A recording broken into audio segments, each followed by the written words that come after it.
Hello. কেন বারবার phone দাও তুমি? দেখছো আমি কথা বলছি, ওয়েটিং এ আছি, বারবার ফোন দেয় কেন?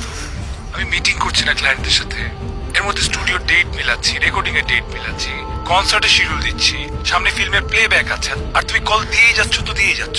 আমি ফ্রি হয়ে তোমাকে কল দিব। সরি, আমি বুঝি নাই। তুমি শিডিউল মিলাও, মিটিং করো, সমস্যা নেই।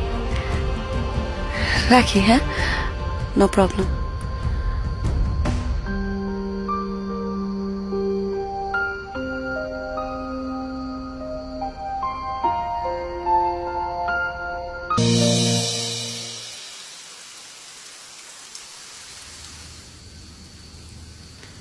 কিরে মা, দেরি হয়ে যাচ্ছে তো? এই তো বাবা, সরি, একটু লেট করে ফেললাম। দেরি হয়ে যাচ্ছে না? আমাদের যেতে হবে না? আচ্ছা চলো, এখন চলো। এতক্ষণে মনে হয়